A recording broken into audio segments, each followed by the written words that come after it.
Bienvenue à quelques minutes avec Dieu. Je suis très ravi de vous retrouver encore aujourd'hui autour de la parole de Dieu. Et notre thème aujourd'hui, c'est vous êtes parfait en Christ. Vous êtes parfait en Christ. Oh, alléluia. Vous savez, cela me fait penser à certains thèmes quelquefois développés euh, dans la chrétienté, des thèmes tels que la sanctification, la sainteté, la purification.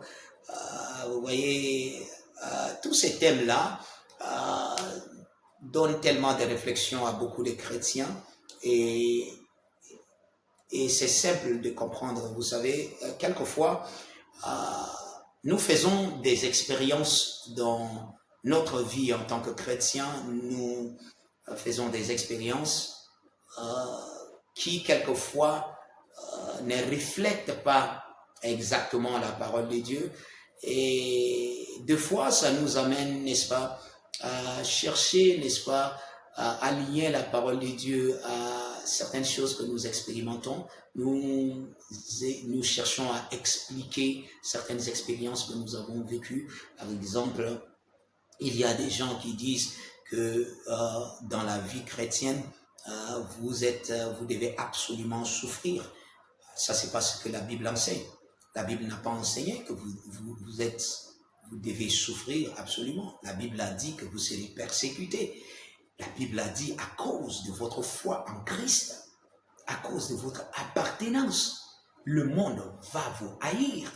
Ça, c'est ce que la Bible dit. Mais la Bible n'a pas dit que vous devez souffrir. Alors, quelquefois, on sort de ces genres d'idées, n'est-ce pas, pour amener aux chrétiens, afin que les chrétiens, et vous voyez des expériences chrétiennes terribles. Et on accepte ça parce qu'on dit c'est Dieu qui nous a rendus. Contrairement à ce que la Bible enseigne dans le Nouveau Testament, même dans l'Ancien Testament. Par exemple, les thèmes concernant la prospérité ou la richesse. Si vous parlez beaucoup plus de prospérité, on vous accusera. On dira que vous ne prêchez pas peut-être l'évangile.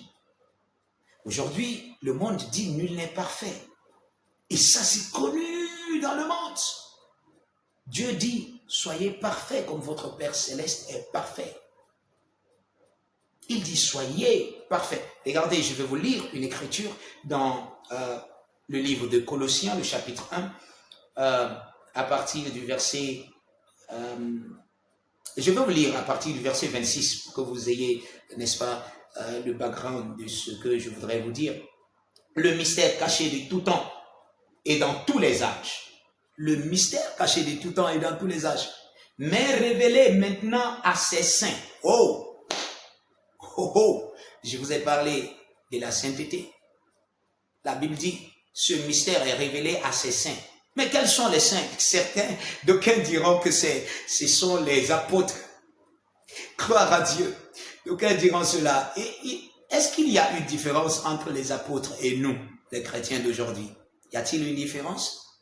La différence qu'il peut y avoir, c'est dans l'appel. Et cette différence, nous le voyons encore aujourd'hui. Dieu appelle certains comme pasteurs, certains comme évangélistes, certains comme enseignants. Ça, ce sont des appels. Dieu les a appelés, il les a dotés de la capacité pour cet appel. Ils peuvent faire le travail selon cet appel.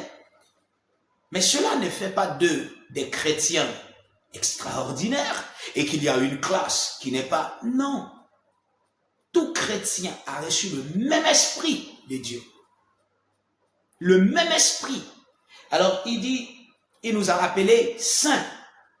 Quelquefois, quand les gens meurent, c'est là où on met le nom saint sur eux. La chrétienté, nous sommes habitués à tellement de choses aujourd'hui. Ok, il dit à ses saints, il a révélé cela à ses saints, à qui Dieu a voulu faire connaître quelle est la glorieuse richesse de ce mystère parmi les païens.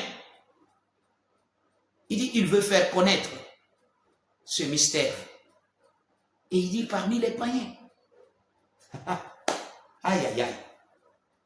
Donc, ceux que Dieu a appelés saints ici, les païens en font partie.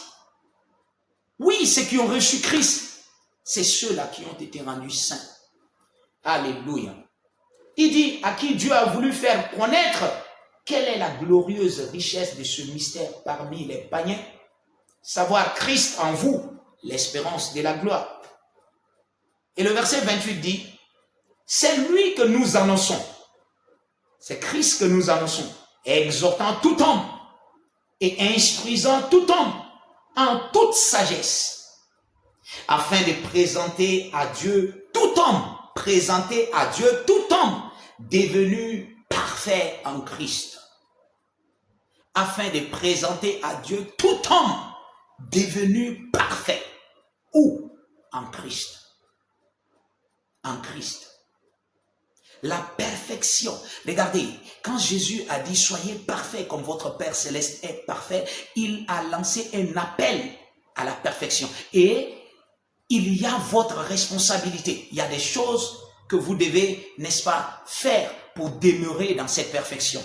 Et vous savez, il a appelé votre conscience à cette vérité. La Bible dit, il a donné dans l'église, dans Éphésiens le chapitre 4, il a donné des pasteurs, des enseignants, des évangélistes, des docteurs, des prophètes à l'église comme un don à l'église pour le perfectionnement des saints. Vous êtes déjà des saints, vous devez vous perfectionner. Vous êtes déjà dans la nature de la perfection, mais vous devez grandir dans la perfection.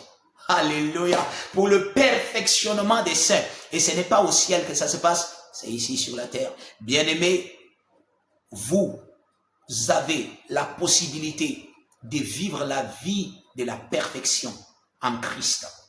La Bible vous a appelé à la perfection.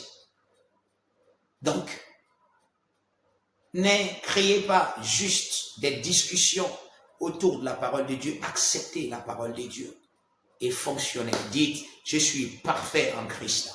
Tout ce qui est en moi est parfait en Christ. Parce que j'ai l'esprit de la perfection en moi. Je marche dans la perfection de la parole de Dieu. Je marche dans la vérité de la parole de Dieu. Je suis parfait en toutes choses. La Bible dit, soyez irréprochables et purs, des enfants de Dieu irrépréhensibles, au milieu d'une génération perverse et corrompue, parmi laquelle vous brillez comme des flambeaux dans le monde, portant la parole de vie. Vous voyez, soyez irréprochables et purs. Est-ce que vous pouvez être irréprochable? Oui. Vous pouvez être pur? Oui.